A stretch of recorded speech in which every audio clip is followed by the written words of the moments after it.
Ladies, gentlemen, what's good? Welcome back to another video here on the YouTube channel. Today, we are bringing you how to dribble on FIFA 22. We love a little bit of dribbling. Left stick dribbling has changed a bit this year. We're going to go over that. We're going to talk to you about the different dribbling techniques inside the box, out on the wing, in the middle of the pitch. Absolutely everything that you can do to keep the ball closer to your feet and stop the opponent from grabbing it. Let's go ahead, jump into the video. So we've just jumped into the arena because I need to go over the buttons that you're going to use when you are dribbling. If you already know this, there'll be a timestamp in the middle of the screen which you can go and skip to if you don't want to watch all of these buttons because you already know them, already know how they work and so on. But first few minutes will be that. So first of all, when we talk about left stick dribbling, what are we talking about? We are literally just talking about the left stick. We're not doing anything else. We're not holding anything else. We're not holding the sprint button. We're not holding absolutely anything. Left stick dribbling with lower rated players is really bad this year, to be honest with you. It doesn't work. So when the game first came out, everyone was quite annoyed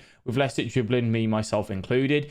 Higher rated players definitely have much better left stick dribbling, more control over the ball. You can get these little, slight turns and all that sort of stuff. So left stick dribbling, the way I explain this and the way this is going to work is you want to be quite delicate with a left stick. You guys, if you watch the videos over the years, you'll know what I say with that. We can't really say what we used to say anymore. But yeah, you want to be a little bit more delicate with the left stick, all right? Don't be too rigid on it like this, like that. It isn't going to work for you. Just treat it a little bit delicate, a little bit more gentle, and that will work for you, all right? Now, next up is agile dribbling, which is the R1 RB button as a default. Now, this is agile dribbling that got introduced into last year. What you're going to notice with agile dribbling is it just gives you little bit animations, a little bit more like, they'll swap the ball from their right foot to the left foot quicker, almost like sometimes mini drag backs and whatnot. The way I tend to use agile dribbling myself is if I'm running down the line and I'm coming back in, I'll use the R1 button and the left stick combined to kind of turn, and you get that quicker, snappier animation. I don't really hold it down like here, like this, that often. That's not something too much. It'll be, right, I'm going one way and I want to go for a quick other. I'll hold the R1 and then let go of the R1 button as I come out of it.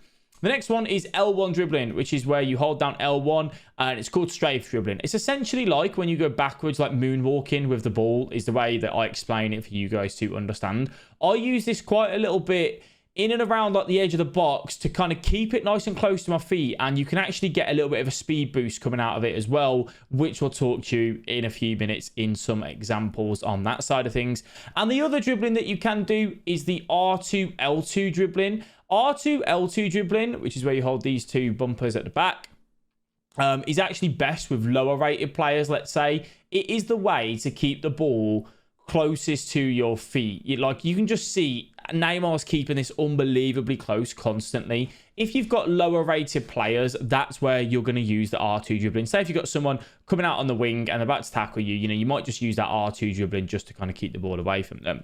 Now, the other thing that people don't tend to think about when dribbling, but it is a part of it, is things like holding the L2 button by itself, which is the shield button, right? That's where your player will put their back out, put their arms out. If you're going to get a tackle from behind, hold the L2 button to give yourself the best chance of coming out with the ball. You can use this with your fullbacks, your midfielders, and so on. And the other thing is just a simple ball roll.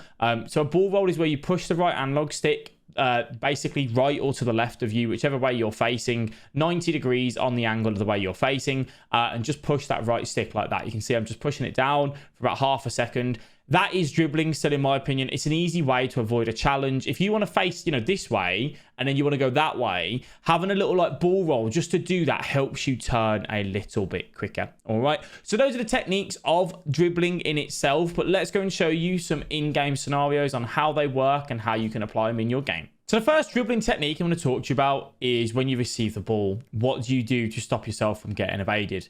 You can take a look at this example here. We're about to receive the ball with Isaac. We take the touch away from the opponent. This is the biggest thing to help you keep hold of the ball when you're being pressed in the middle of your pitch, on the edge of the box, in the opponent's final third, and so on.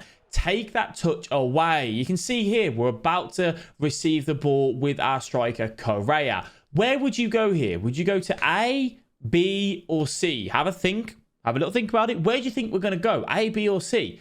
We could go down into that path there. We could go back up, or we could go back to where the ball holder goes. Now, if I go for option number A, I'm trying to take the defender on. He may try and step in. I might not have the pace or strength. I don't like the look of LaCroix versus Correa. So we actually go upwards and away from him. The logical sense would have been to go and take the LaCroix on, but my matchup isn't favorable for me. I'm thinking about Correa versus LaCroix, who has that pace. He has that strength. I'm not going to be able to beat him, so I take a different option on that side of things. Take the touch away from the opponent 99% of the times, and you will see yourself keeping hold of the ball much more often. Dembele gets in the box. We do a little running move. Skill move. Now think about this here. I hold the L2 button, your left trigger button, because for a simple reason. Remember we said at the start, L2 shields the ball. I was expecting him to switch to his left back, and I was trying to position Dembele to be so that I would shield the ball, right? He didn't do that. So now I've got past him. I now release that L2 button. Now let's think about where we're going to go from here. Well, I would like to turn around. I'd like to try and get into a more dangerous position. Quite clearly, I'm not really in a great position. So we use a little bit of L1 dribbling, and then we use a little bit of R1 dribbling. The L1, that quick turn, and the R1, which is the agile dribbling for those little turns inside as well. So take a look at that. The L1 dribbling gets us that quick turn. The R1 just to get back up and face the goal. And then we use skill moves to try and get past him. Unfortunately, Isaac doesn't bury the chance with the low driven. He just put that one wide, but the points remain the same. A really, really good, well-worked chance there from Dembele.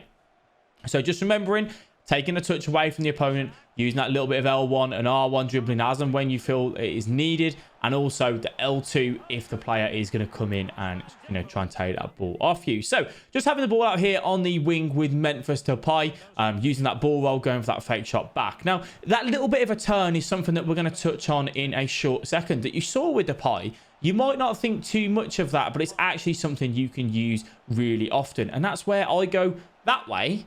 And then I go that way and the opponent thinks, oh, that's where he's going to go, and then go back that way. So it's 3 touches of that left stick kind of duking your opponent out. Have a look at this here. This is what I spoke about earlier on. Using that L1 dribbling, that strafe dribble, keeping the ball nice and close, and then releasing the L1 button and going into a sprint.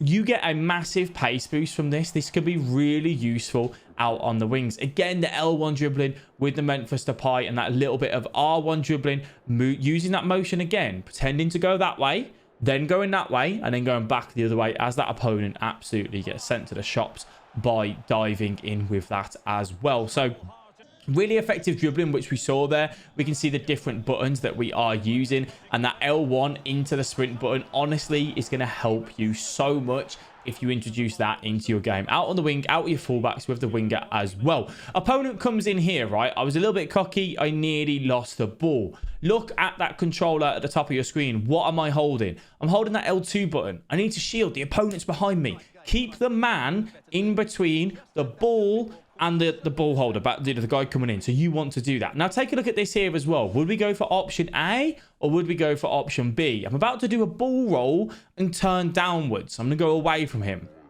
If I go back to the fullback, that's what he expects. That would be the logical thing. I bait him in. We go back down towards the byline. Unfortunately, we don't make the chance stick, but you get the point. Dribbling is all about trying to outsmart your opponent. Put yourself in the opponent's shoes. Where do you think is the most logical play to go? And don't go with it. Go with the opposite. I know it sounds so saft, but honestly, it can help you so much. Going back to that point that we said about as well, with making sure that you keep yourself in between the ball and the oncoming attacker, defender, whoever it may be, that will be very crucial for you, because if they then try to tackle you, they are going to be given away a foul, a penalty, a free kick, whatever it may be. When it comes to dribbling as well, don't be afraid to use the wings. If you do use the wings when you're out on there, that's where you can test some of the dribbling skills. If the opponent tackles you, 9 times out of 10, it's going to go out for a throw-in anyway, so it's not too big of a deal.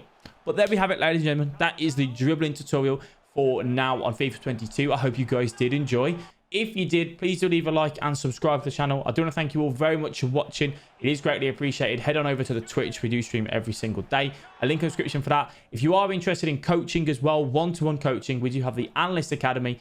I'll put a link in the description and in the comment section for that. You can come on over and get your one-to-one coaching sessions with us and the Analyst Academy team. Thank you all for watching. I'll speak to you in the next video. Bye-bye.